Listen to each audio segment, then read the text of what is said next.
Hi, everyone in the LinkedIn universe. This is Louis Schiff, and I'm catching you during your busy day, but I'm telling you, this is worth it. I have a good friend, a great friend to entrepreneurs everywhere, and the newest member of the Birthing of Giants faculty, Eric Krucke. Hey, Eric, how are you doing?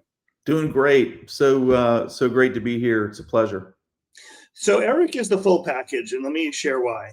First of all, we have this great community spirit in the Birthing of Giants faculty where anyone who's a member of our community of students, these are business owners trying to take their company to the next level, are really welcome to speak to the gifted and experienced members of our faculty.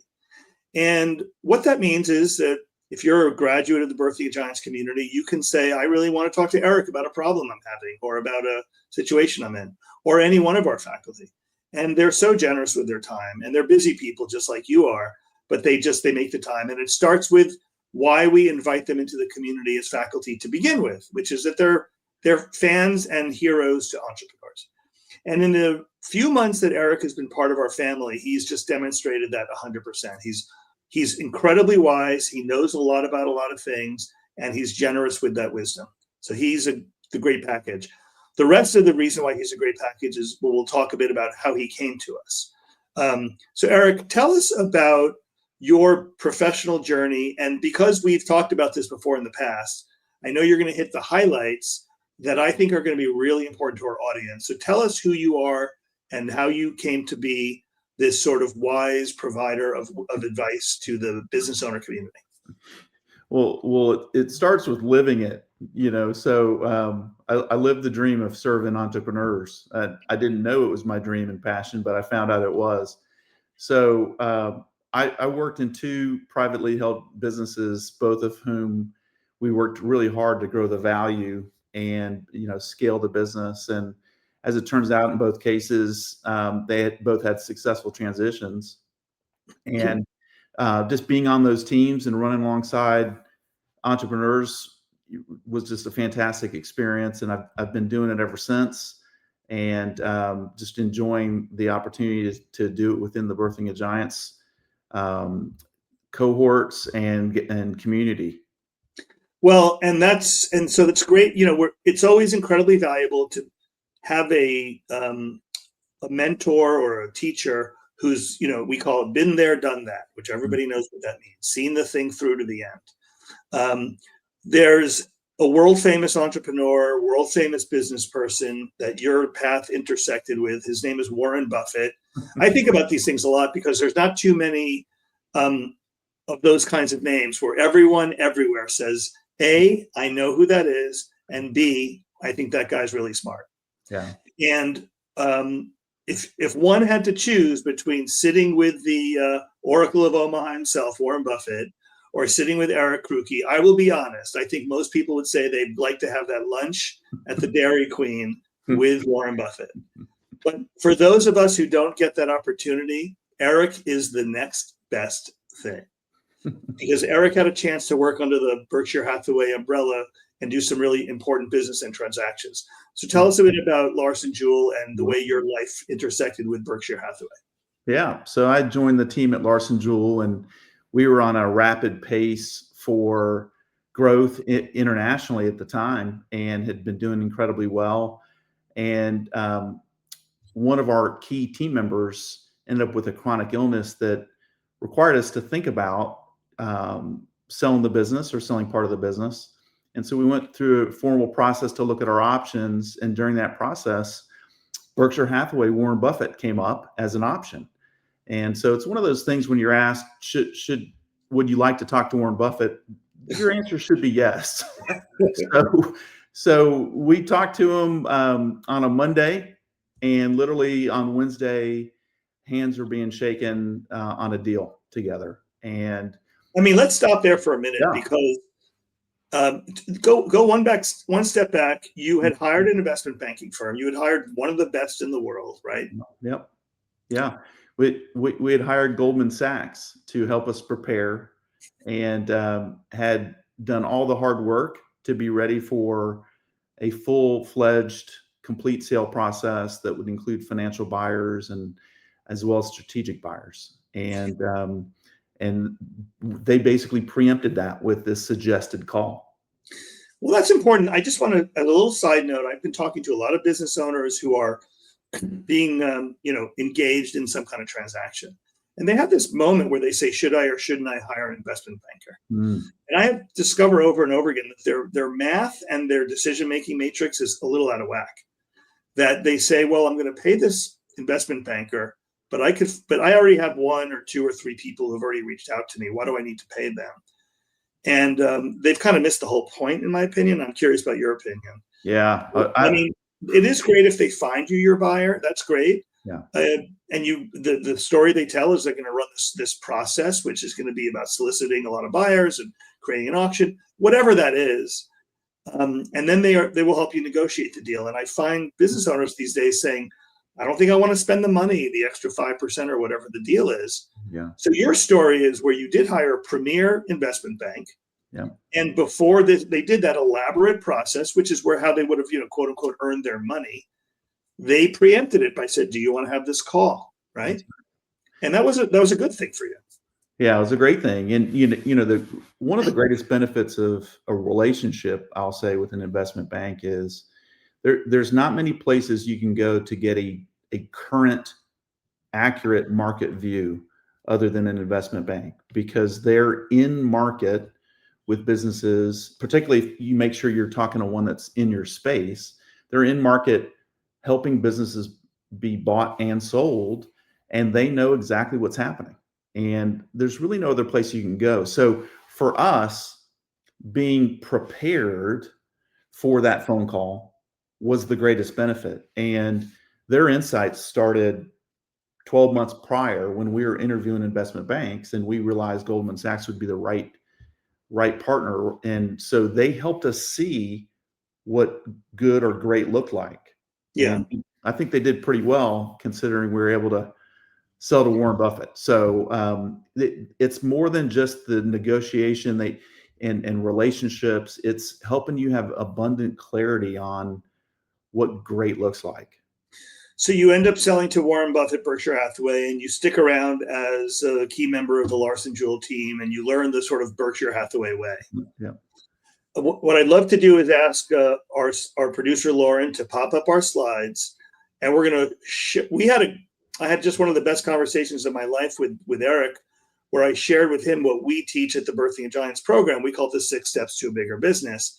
But he was really able to say, well, this is really how we did it at Berkshire, and this is how we did Berkshire. So that's what we're going to do in our remaining time, is understand this 6 steps to a bigger business framework that Birthing of Giants uses to help you, the business owner, basically take your business to the next level. And so that doesn't mean much. But what I mean is, take this business that you've built that has certain economics and certain market share and certain potential, and then kind of reinvent it for a bigger market share, a bigger opportunity, bigger potential, and do that thoughtfully, as opposed to just trying to stumble in the dark and see how you get there. Mm-hmm. And Eric is going to provide, sort of from his decades of work with the Berkshire Hathaway program, how they looked at these similar things. I think the fact that you, Eric, said, when I shared this with you, you said, that's kind of like how we did it at Berkshire. It was pretty cool. Yeah. So, okay. So the 6 steps to a bigger business is made up of 6 steps, and we'll walk through them now.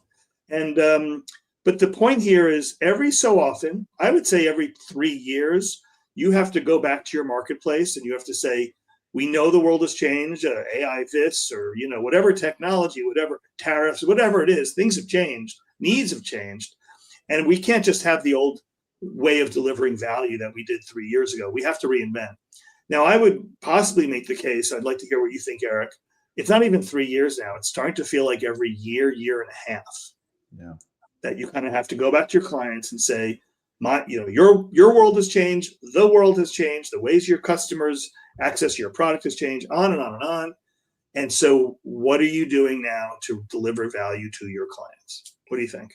Yeah, I think unequivocally the focus on client and value and their expectations is the number one point of clarity for me, because as you think about a business, the business, it only exists to fill a gap or solve a problem or create an opportunity, if you will, for the client. And their world is constantly changing, which means ours is going to be. And yeah, I think it used to be we'd have these strategic 3 to 5 year, focus times, and we could just sit on that pathway for at least that long. And the reality is it's nowhere close to that. It's I would say more ongoing, where we got to be listening, we got to be in the market, we got to be testing our value proposition continuously, and having people around us that can really pressure test it. And I think one of the things that's been odd for business owners is that what you just said is entirely true, but there wasn't sort of a stake in the ground that said, by the way, the rules have changed. It's just been this kind of experience we're all having, which is, wow, I got to rethink this. AI is just a very good example of that. It's not the only one, of course, but it's one of the moment where you say, I have to rethink everything now that AI is here. And it just gobsmacks you pretty often. And it's the new way. Yeah. It's so easy to be comfortable with what got you to this moment, whether it's people, go to market, the value proposition, and you can't sit on those things anymore. So step 1 of the 6 steps is what we call PREP. PREP stands for profits, revenues, and exit prices. And every business owner, as we head into the new year, is going to be thinking about, what do I want to do to juice profits, to build revenues, to increase the value of my company? That's what everyone thinks about all year, but especially this part of the year. So what's the take on, the sort of annual strategic planning process at Berkshire Hathaway? Yeah. So this is a really compelling one. We're all very used to thinking with our teams and for our teams about the path that we need to head on. And so ownership at Berkshire Hathaway as an investor, if you think about Warren Buffett as an investor, they didn't want from us to have a budget. They felt like, and this is just, I'm a longtime finance leader. They did not believe in asking for a budget from us. And the reason was they knew we would hit it. And you would present the one that you would hit. That's right. And so we would make decisions for the business and for our team to ensure we hit a budget versus making the best long-term decisions that would grow the value of the business and be listening to the market on a continuous basis. So very profound, but it was the first thing we expected to be asked. And I was there over a decade and never was asked for a budget. That's wild. Yeah, this process of just sort of sussing out, what's the next 12 months ahead look like is a good starting point for every business. One of the first things you'll do, if anyone from this call wants to reach out and make what we call a prep talk appointment, is we're going to run this step 1 process with you for free, just so you understand a little bit about how this 6 steps process will work for your business. So there's no reason not to take us up on this. You go to our website, there's the 6 steps. There's a prep report button in the right-hand corner, and just schedule the call. We're happy to do this for free. The second step in the 6 steps to a bigger business, we call it the 3-leg stool. And basically, longer story here, but every business is made up of 3 legs. It's made up of a human capital or labor component. It's made up of a technology or technique component, how you do things. And of course, it's fundamentally made up of how cash flows in, you do something with it, and what kind of cash flows out. I talk about this a lot this way. There's a very popular cookbook called Salt, Fat, and Acid. And it just says every meal is just a different combination of salt, fat, and acid. And, that's what this is. Every business is a different combination of labor, tech, and cash. But what's your take on this with your years of experience from the sort of Berkshire Hathaway point of view on this 3-legged stool, Eric? Yeah, what I love about it is it's the focus on resources and what is required to meet the expectation of our continuously moving client and market base. So yes, it's talent and labor, technology, and the use of capital to invest in the right things that enable growth and really through the lens of what the customer is asking of us. And it goes back to, and our business is going to change. Early in, we were a very labor intensive business that became much more technology oriented. We were filling the gaps of technology, even for clients. But we also were known in the marketplace as the ones that helped cash flow their business. So in our case, we were selling to retailers who needed credit. And so that was significant part of our value proposition. Yeah. Well, and it's, one of the questions we get in Birthing a Giant is, let's just say somebody's in the logistics industry and they say, well, why do I need to be with somebody in the e-commerce industry or in the B2B services industry? And I say, because you're all different combinations of labor, tech, and cash. And you can learn a lot from how someone else is deploying those three elements that could apply to your business. Yeah. Well, and even better, not just learning, you may see a completely different path for your business that could be much more valuable. Yep. Now, the next part of the 6 steps to a bigger business is what we call the 4 levers of transformation. So you have those 3 legs, labor, tech, and cash. And what are you going to do with them? Well, you're going to do something with each one of those legs that is pulled or levered by money, model, market, and management. And Eric's a real pro at this. So Eric, why don't you walk us through these 4 M's, which come from another faculty member and a good friend of ours, Doug Tatum, in his book, No Man's Land. But when you look at the labor, tech, and cash, there's only 4 things you can do with all of them, right? You can do something with the capital market structure, something with the financial model, something with the market approach, and something with the human capital leadership part. Walk us through how you think that 4 M's matter to business owners. Yeah, I love starting with money because it points to this truth that value is really defined by the market around us. We talk a lot about that with customers, but it's also if we are ever to sell our asset or sell our business, we want to understand how we are viewed by the capital markets. And so we've got to study our marketplace and what it means to attract capital for growth. And even if we're not planning to do it, because again, it points to the fact that the market view dictates value. And so that's the whole understanding the capital markets and how they can serve us.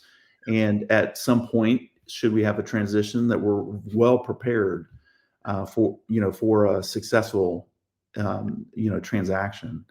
And then on the model, I love this one because it's the business model that we're talking about, and it's sometimes referred to as the financial model, but it's how we are serving a marketplace, or what part of the market that we're serving or choosing to serve, and really examining how we can optimize it and de-risk it. Yeah. Go ahead. No. I was just, I was amening you. Yeah. Amen. Yeah. So the most valuable businesses are ones that do that very actively. Berkshire's maniacal about optimizing businesses, and the way they do it or ask it to be done is for a constant look at your activities and where profits come from, and sometimes called honey holes. And they want to be sure you're looking at activities across your organization, because they're a big believer that 80% of your profit comes from 20% of your activity. And so you want to optimize and de-risk what you have, but you also want to constantly be challenging your model and asking yourself, is this the right model going forward? And there's so many different ways to go to market or serve a different market that's close to yours. So love spending time on model and the business model. And then the market view and the market focus is a great lever. And this is all about building sales engines and repeatable and predictable revenue streams that are a high margin, and how you go about doing that and how you go about building that. Not a business dependent on people or salespeople or owner relationships with suppliers or customers, but true sales engines that are repeatable and profitable. And then lastly, management. And Warren's quote here is, when I'm buying a business, I'm buying the people who run it. And sometimes we get, by the way, upset with private equity. And one of the biggest reasons is because they flip our management after they buy us, and we get all upset. And the reason why they're doing it is we didn't do the hard thing. We didn't create the management team that's for the future.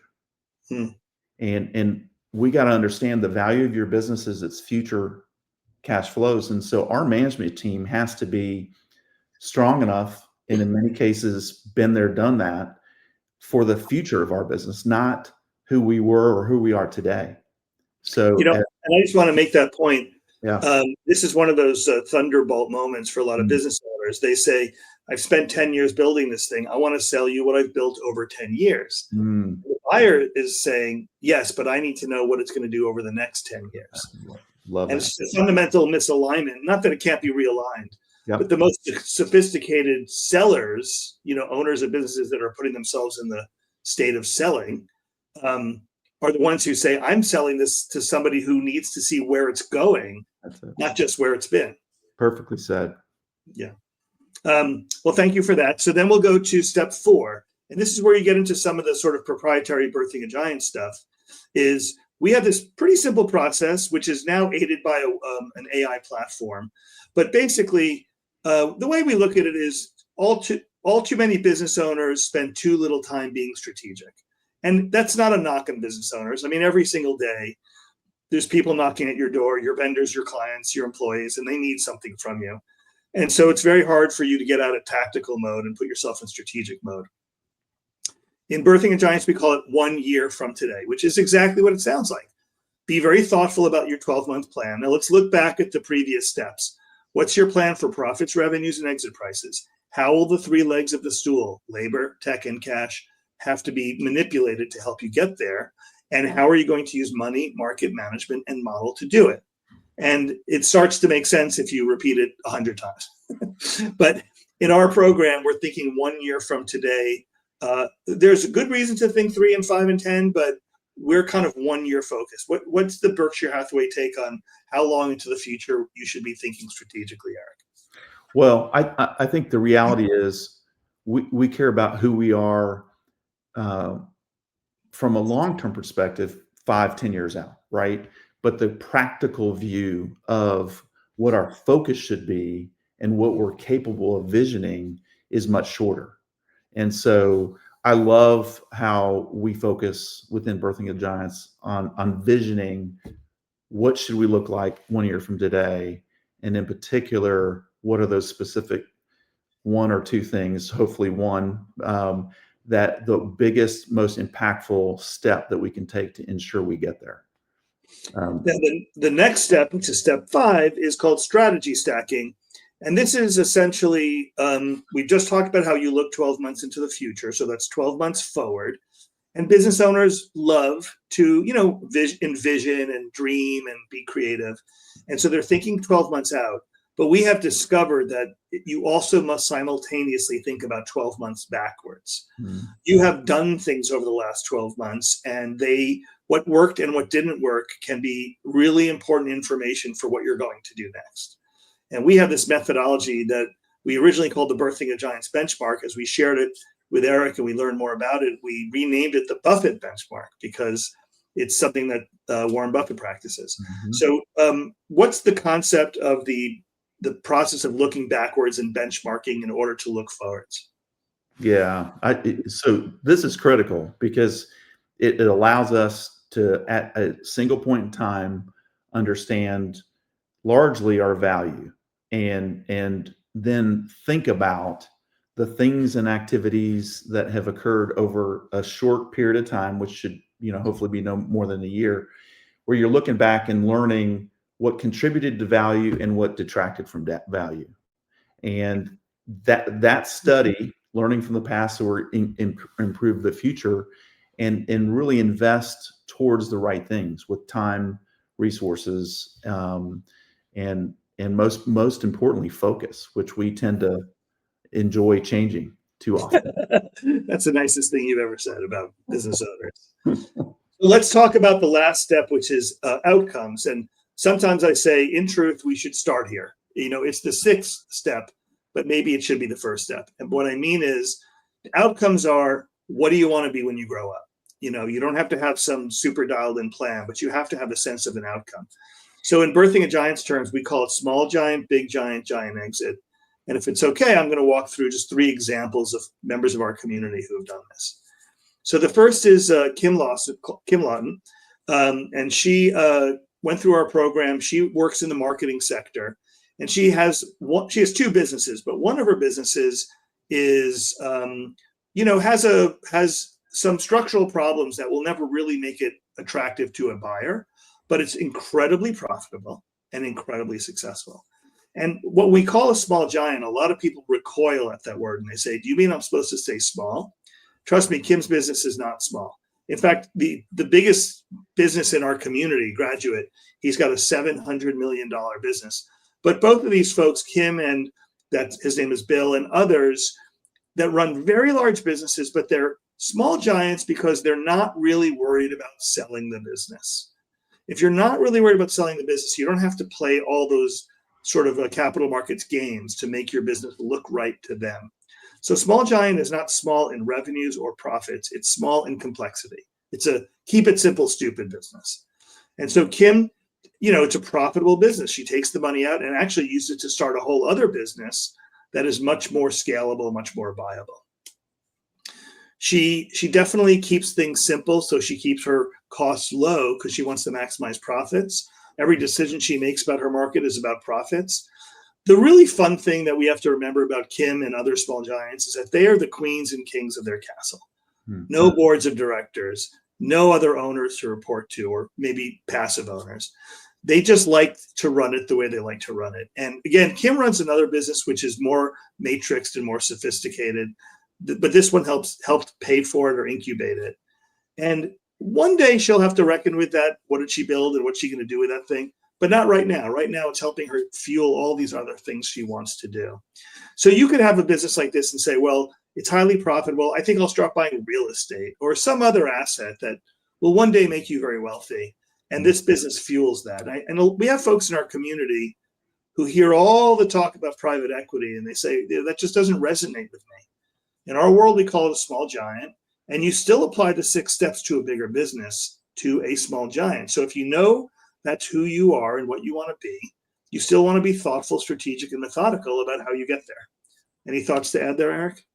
Yeah, I love just how you wrap that up. That just because the likely outcome or the type of business we want to be in and run is less sophisticated, all of the attributes that are part of the 6 steps will contribute to optimizing it, de-risking it, making sure it's achieving the goals that you have. It's not whether or not you plan to sell it. The next example we have what's called big giant. A big giant is the sort of go big or go home, right? It's in capital markets terms, we call it a platform company. They're gonna get a capital partner, or they're gonna add businesses to their platform, grow. There will be some kind of an exit or something, some big event in the future, but their goal right now is to use all the tools of scale. You find, this is Eric Huberman from Hawk Media. He's such a great entrepreneur, such a gifted thinker. And he runs a business that was in the advertising marketing space. If you're in that business, you've seen a tremendous disruption due to AI, like existential crisis. And most people in that business have been saying, what do I do now? What do I do now? Navel gazing. And Eric said, this is a great opportunity. I'll start to bring a lot of those companies onto my platform. He got very excited at an early stage about using AI to make businesses more efficient and more smarter, frankly. And he started to, leverage proprietary technology that he started building. And he built a really great leadership team. Eric and Hawk Media will be it is a big company already, but it's going to be a big player in this space. That's a big giant that's going to have a big platform with a big exit.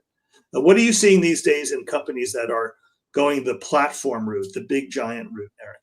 Yeah. So this is the decision and the insight to know that you can build a scalable business, and it's a different journey. It requires, as is even mentioned here, a different management team, different technology, different approach to the market, and a willingness to be more complex and be able to manage that effectively. So becoming a platform or choosing to pursue it should yield much higher value from the capital markets.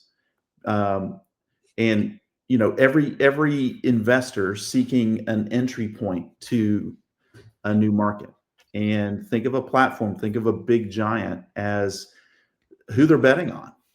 So it's a high confidence platform that they're going to build a big, fast growing, high value acceleration outcome for existing owners and the growth equity partners that come alongside you. Now we're at our 30-minute mark. We're close to the end, but I am probably about 2 or 3 minutes behind here. So we want to get our watchers home on time. The last is a giant exit. So that's the person who says 1, 2, 3, 5 years from now, I want to sell this business. And in capital markets terms, that's often called an add-on or a tuck-in. And so where this is Bob Eiseminger, and his company is a contractor to the federal government. They provide staff augmentation. So if the federal government wants to upgrade a software database, they need to hire 100 programmers to do it. That's his company. And so, and that's a complicated space in his example, because if it's federal government, it means everyone has to have levels of clearances and that kind of thing. What he was discovering was that his business was throttled because, let's say he got a 5-year contract for 100 programmers. If it took him 6 months to get all the 100 programmers ready, going through clearance, et cetera, it was now a 4.5-year contract. If it took him a year to get them all, it was a 4-year contract. So time literally was money for him. And at the time he came to Birthing of Giants, his recruiting department was not up to snuff. So his idea, which was exactly the right one around how do you sell your business in a few years for a lot of money, was to do something that, talk to buyers now. Just ask them what they want you to be. And they started to tell him, you need to be able to do this. You need to have these qualities, this kind of leadership team, etc. They told him they wanted him to have longer term contracts with, high quality clients. And that's a conscious decision you can make. Sometimes people just want revenue. In his example, he wanted longer term clients, which meant making concessions on the contracts, and they had to be the right clients. He had to demonstrate that the company could grow without him in a sales role. But he also had to accept this thing that's hard for entrepreneurs, which is that one day they will buy you, they will get rid of your brand, they will get rid of your leadership team, they're going to absorb your people, your contracts, your capacity, and here's money, thank you. And don't let the door hit you on the way out. And that's what a tuck-in is, right? You're selling what you've built, but someone else is going to run it. What's your experience with these kind of tuck-ins, add-ons, giant exits? Well, I'll just mention this. It used to be that most of the capital markets or strategic buyers were always seeking businesses that were, several millions of dollars in cash flow. And what we're talking about here in these add-ons or these tuck-ins are businesses, even sometimes below $1 million in EBITDA or in cash flow, that are being acquired by strategic investors, by financial buyers. And even in private equity, 80% of the deals that got done in 2024 were add-on tuck-in transactions. Wild. It's wild. So what Bob did in his 3 years in Birthing of Giants to get himself ready for this giant exit, he built his strategy stack, if you recall, from the 6 steps to a bigger business. That's looking 1 year to the future and also being appreciative of 1 year back. And in year 1, he had to basically blow up his recruiting department because he was having trouble filling those 100 spots as fast as he could. He changed the way he went to the market to secure bigger contracts at different kinds of terms than he was trying before, because the buyers told him that's what they wanted. And in the 3rd year, he worked closely to find the right investment banker, and then eventually ran a very thoughtful process. And of course, had an amazing outcome, great success story, $250 million, all cash exit. Did not have to stick around, no earn out. I mean, an incredible story, and something that a lot of people want to accomplish. But I have to say, what Bob did was he said, I'm going to stack my strategies. I'm going to have a series of 1 year strategies, and I'm going to keep learning from what I did in the past year. And he just played it like a fiddle. Yeah. So he had a great outcome. So just to close us off here, I want to value everyone's time. Eric's most of all is this concept of taking the business you've built and saying, how am I going to rethink how I deliver value to my client next year, and constantly rethinking it.